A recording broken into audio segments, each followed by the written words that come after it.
Damos la bienvenida en esta tarde de viernes aquí en Objetivo Vizcaya en Tele7 nuestro queridísimo colaborador Guillermo Fiallegas, nuestro psicólogo clínico. Guillermo, buenas tardes, bienvenido. Muy buenas tardes y muy bien hallada. Con el guapo subido, que se nos ha cortado el pelo, está guapo, guapo. Sí. Guillermo, te has quitado, tú has dicho, como vamos a hablar de nuestros jóvenes, sí, me voy a quitar yo como 10 años de encima, te queda muy bien el corte de pelo. Sí. Nos quita años, bueno, favorece el cambio de look. Sí. Y es que seguimos, Guillermo, hablando del tema escolar. Por decirlo así, escolar, ¿no? El fracaso escolar, el tema de acoso escolar, fracaso escolar, hablamos anteriormente de los deberes, todo en ese mundo juvenil, adolescente, pero que casi se puede trasladar a la universidad. Hasta la universidad, exacto. Porque seguimos estudiando, o en universidad, cursos, ciclos formativos, que hacen que, bueno, pues que esos fracasos puedan marcar mucho a una persona. Exacto. Tenga la edad que tenga. Claro. El fracaso influye tanto cuando se tiene 12 años que cuando se tiene 17, 18. Bueno, lo que suele suceder es que en general el fracaso escolar se suele producir antes de los 18 años. Es decir, fracaso escolar yo creo que donde más se da, ¿verdad?, es en los chicos entre 14, chicas también, 14, 15, 16, ahí. Es decir, es difícil que se produzca el fracaso escolar en la universidad. Porque claro, se puede... O se llega a donde se ha llegado, ¿no? O se ha tirado la toalla. Exacto. O sea, quiero decir que, bueno, que una persona puede ir a la universidad y puede que no termine pues la carrera que inició, la disciplina que inició, ¿no? Bueno, ahí yo ya haría diferentes juicios de valor a la hora de indicar si eso es un fracaso escolar o es otra cosa, ¿verdad? Pero claro, el fracaso escolar a los 14, a los 15 años, ahí yo creo que es donde más se puede producir. Es decir, se produce el fracaso escolar porque estaban en bachillerato, ahora van a hacer FP, luego también dejan FP, luego no van a clase, luego no tienen ninguna afición por el estudio, etcétera. O sea, muchas condiciones, muchos factores. Pero de todas las maneras, para que no se nos olvide, ¿verdad?, habíamos dicho nosotros que la interpretación del fracaso escolar se podría hacer desde niveles múltiples, ¿te acuerdas? Y comentábamos en concreto una serie de niveles que el otro día fueron la sociedad y la familia. Y vimos claramente cómo tanto la sociedad como la familia podían ser dos elementos básicos o dos elementos comprometedores con el fracaso escolar. Hoy quiero yo hablar del tercer elemento, que sería el sistema educativo. Y vamos a hacer un programa hoy un poco sintético, ¿no?, sobre el sistema educativo, porque yo estoy seguro de que hay tanta gente que habla del sistema escolar o del medio escolar o de la escolarización ¿verdad?, y no tienen ni idea de cómo va esto, cómo es esto, por dónde van estas historias. Y me gustaría a mí que lo aclaráramos aquí, cómo es el sistema educativo español, para que lo sepa todo el mundo, porque incluso estoy seguro que hay muchos españoles que no lo saben. Y todo sin hablar aquí ni de colores ni de partidos políticos, No, del sistema educativo español, por una razón. Sin utilizar, porque hay muchos que utilizan esto para... Pero nosotros lo vamos a utilizar. También es un error eso, efectivamente, no se debe de hacer porque, siendo sensatos, es la administración central española, en este caso concreto, la que se reserva la competencia exclusiva para regular los distintos niveles educativos. Es el Estado español, ¿verdad?, quien hace esto. Y además es el Estado español quien establece las condiciones de obtención de los títulos, y es el Estado español quien expide los títulos, y es el Estado español quien homologa los títulos. Por lo tanto, nada de colores. Aunque habrá matices, que vale, que bien, de los que podemos hablar. Pero bueno, nada de colores. Lo que sí quiero decir es cómo se estructura, cómo es en España el sistema educativo. Y creo que para que lo comprendamos todos tendremos que hablar de 5 puntos. Yo lo he tratado de sintetizar esto, ¿verdad? 5 puntos para hablar del sistema educativo. Primer punto, ¿por dónde empezamos? Vale, pues empezamos por la educación infantil. ¿Vale? Ese es el primer punto del sistema educativo. ¿Cuánto dura la educación infantil? Desde 0 hasta los 6 años. Vale, también sabemos esto, ¿verdad? Y además tenemos que saber que no es de carácter obligatorio. Es decir, que de 0 a 6 años podemos ir a la guardería o no, podemos ir a un colegio o no, o podemos quedarnos en nuestra casa, no pasa nada. ¿Vale?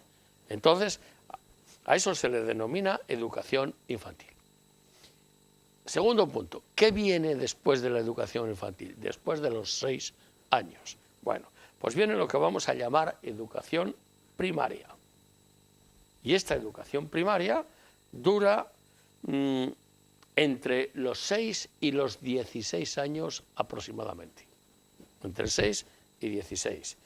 Y esta sí, esta tiene carácter obligatorio, ¿verdad? Y por lo tanto, como tiene carácter obligatorio, nos lo manda el Estado, es gratuita.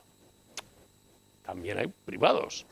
Pero bueno, el Estado nos tiene que garantizar una educación gratuita. Y de hecho, sí lo hace. Excepto, cuidado, excepto en lo que se refiere a la compra de los libros, que no nos los paga el Estado, y a la compra... Que en otros países sí. Claro, ya hablaremos de Finlandia y te vas a enterar, ¿verdad?, cuando termine esta historia.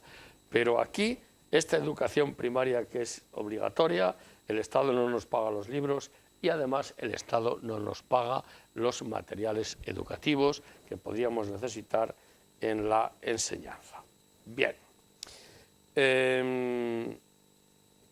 Yo creo que la educación primaria, en concreto, comprende 6 cursos, en concreto, porque además esto es así, comprende 6 cursos en concreto y que se cursan de forma sucesiva, ¿no? Alternante, se repita o no se repita, se va consumiendo de forma sucesiva, y aquí es donde nos encontramos a la educación primaria, a la educación secundaria obligatoria, conocida como la ESO, que tiene 4 cursos, etc.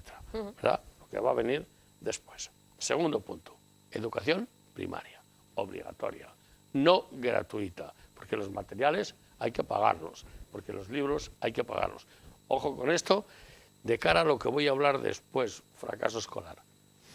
¿Vale? Y libros que cuestan un dinero, bastante dinero. Bastante dinero. Guillermo, y libros que si hay veces que, bueno, nos puede pasar, que se quiere reciclar o se nos quieren prestar de un año a otro, hermanos, amigos, vecinos, pero siempre ponen alguna nueva edición o ponen algún añadido que hacen que no nos valgan los libros. Efectivamente. Con lo cual, al final, se tiene que comprar sí o sí. No me quería parar hoy en este punto, pero no tengo más remedio. Pero te he picado. No me has picado, efectivamente.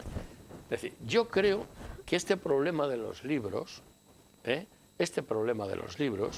es la consecuencia de que cada partido político que lleva el poder quiere hacer su sistema educativo, quiere hacer su ley de educación, quiere hacer su forma, su manera, su estilo, su historia. Vale. Y entonces, ¿qué sucede? Que como no tenemos una ley educativa definitiva, porque se podría pactar esto, es decir, vamos a hacer una ley de educación que dure 20 años. Porque además es que la historia, las asignaturas son las que son, las matemáticas son las que son. Efectivamente. ¿Qué más da que gobierne PP, PSOE, PNV? Me da lo mismo. Claro, pero no sé, al final utilizan la educación también, ¿no? Para cambiar, para imponer, para... Con lo cual vuelven locos a los alumnos. Exacto, no lo dudes, claro que sí. Pero es que si hubiera un pacto para decir vamos a implantar un sistema educativo que va a durar 25 años, 20 años, y después lo revisamos, entonces el Estado se podría encargar tanto de proporcionar los libros como los sistemas educativos, porque van a ser siempre los mismos en 25 años.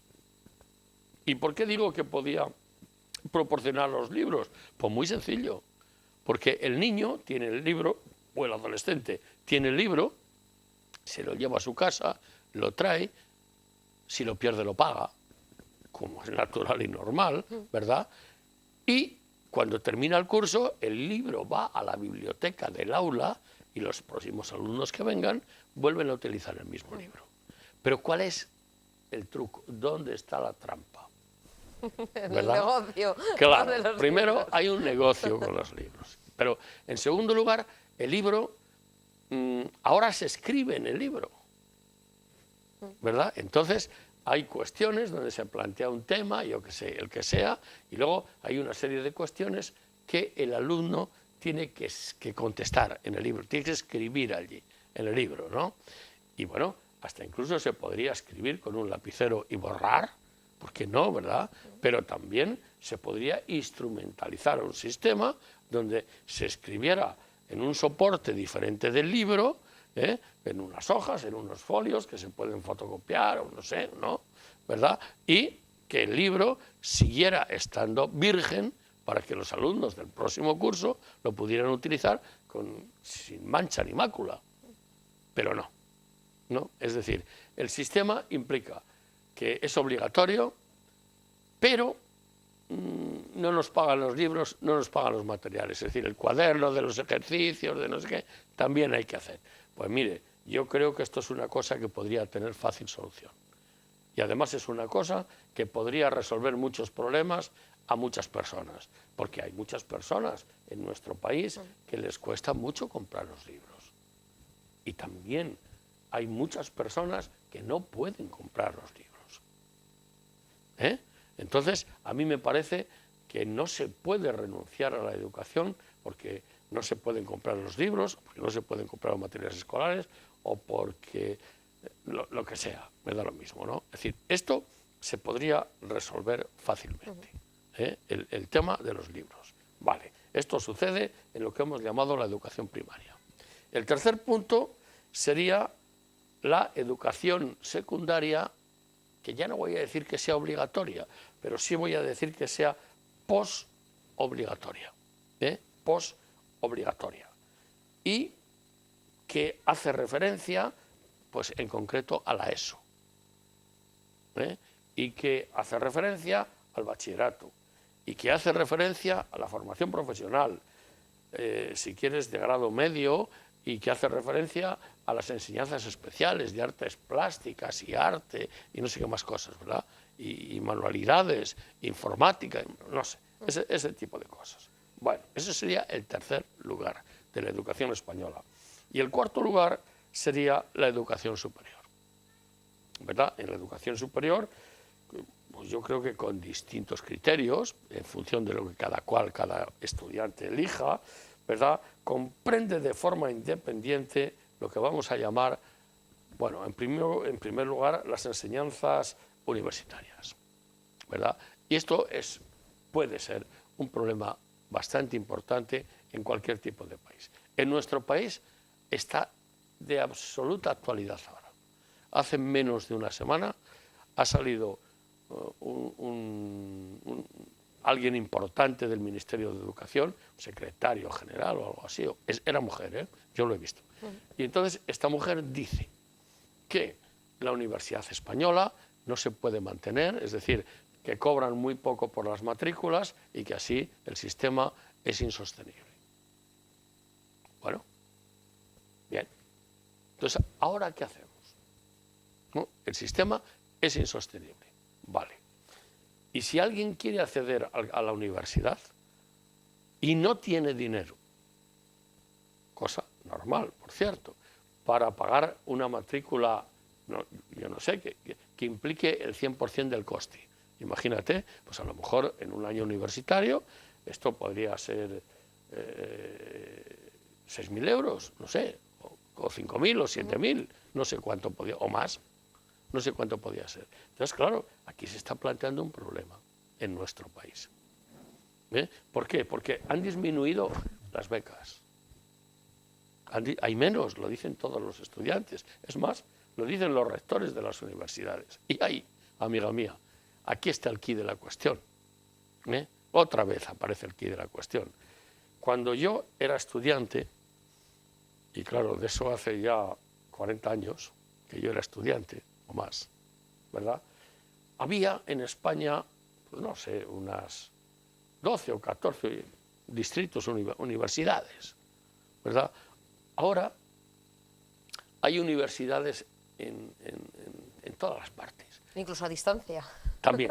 Que no tienes que ir también, de manera física también. a clase. Pero bueno, hay universidades en casi todas las provincias, ¿verdad? Y esto cuesta mucho dinero. Es más, formar a un profesor no es una cosa de hoy para mañana.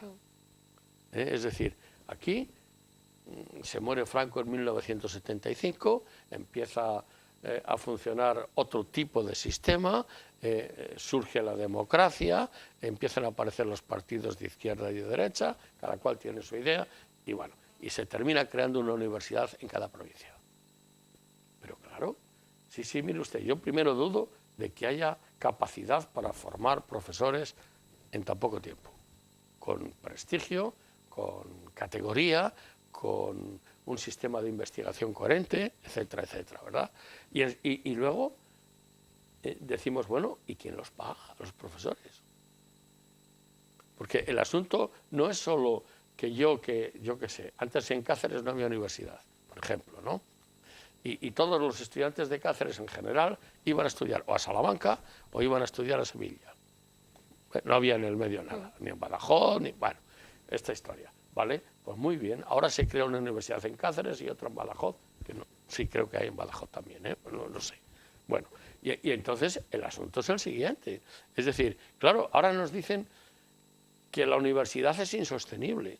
Pero peor es hacer un aeropuerto o un frontón en un pueblo con 100 habitantes que no necesitan ni aeropuerto, ni frontón, ni piscina. Claro, claro. Por ejemplo, se me ocurre. ¿Verdad? Ni un tranvía para ir de A a B cuando hay 5 kilómetros. Pero Claro, ¿no? Que sí. En un barrio de Madrid, que por eso han hecho al candidato, ¿no? Pero yo, Susana, digo que mantengamos las universidades a las que podemos dedicar dinero, tiempo y profesionalidad. Es decir, a lo mejor resulta que tenemos que cerrar 20 universidades, en 20 provincias, quiero decir, o 10 o 15. Sí, porque hay alguna universidad incluso cercana, ¿no? Exacto. Y yo soy partidario de eso. Yo soy partidario de cerrar esas universidades que tienen escasa o poca utilidad, y soy partidario de que aumenten las becas, y soy partidario de que ningún estudiante con posibilidades se quede sin la universidad. Es que, claro, hemos pasado, y ya con esto ya avanzamos el siguiente programa, Guillermo, pero hemos pasado de que la universidad o grados superiores, bueno, pero estamos poniendo de ejemplo la universidad, sea un lugar donde, bueno, la gente va a estudiar, la gente con, vamos a decir, con capacidad intelectual, vamos a decir, o con... Y ahora ya no es eso, ahora ya es con capacidad económica, ahora ya solo van a poder estudiar los ricos. Me parece muy mal. Y esto no puede ser. ¿Verdad? Hay que buscar una solución interna. Es que ¿cómo pides a un alumno, que de eso estamos hablando, del fracaso escolar, un alumno de 12, de 10, de 8, de 13 años, de fórmate, estudia, ¿para qué? Si luego es, como no tengas dinero, te vas a tener que quedar no tienes nada que hacer. Pero además es que yendo a la universidad tampoco te garantiza nadie eso es otra. Lo que pueda pasar después. Bueno, esto... El próximo día seguiremos hablando del sistema educativo español, ¿verdad? Y la relación del fracaso escolar con este sistema que hemos enumerado hoy un poco por encima. Bueno, no quiero yo irme hoy, ¿verdad?, sin saludar a unos amigos míos que me han dado de comer excelentemente bien ¿qué día fue? El jueves, ¿verdad?, que se llama Gastrobar Madison, que está recién inaugurado, que les deseo mucho éxito, que son muy buenos, ¿verdad?, y que además lo tienen con mucho mimo y con mucho detalle. Esto está en Las Arenas y yo te invito a que vayas allí y que lo veas. Te voy a decir, oye, pero cuando hacemos una reunión fuera del plato para el bollo, pues podemos comer además, allí o cenar. Claro, comer o cenar o lo que queramos. Vale. Y entonces tenemos que saludar a Jesús, a su mujer, a Izaskun y sobre todo a la madre, ¿eh? Cuidado, a la madre, que es a la madre también, ¿eh? Pero esa mujer, la mujer de Jesús, que es una excelente cocinera. Oye, pues que nos esperen dentro de poquito. Yo creo que igual mejor cenar, Guillermo, porque comer, luego tenemos que venir, presentar el programa. Yo creo que mejor cenar y así estamos más relajados. Un viernes, ¿te parece? Pues vamos a ir al Gastrobar Madison y allí vamos a cenar y te lo vas a pasar muy bien, ya lo verás. Y ahí ya pues celebraremos todos los años que nos conocemos, Guillermo, Hombre, que claro siempre hemos dicho, y hay que celebrar los años. Mira, luego voy a mirar, vamos a preguntar a Laura el primer programa y vamos a celebrar el aniversario. Efectivamente. Guillermo, nos vemos el viernes. Igual, claro que nos veremos el viernes. fin de semana. Y tú también. Gracias.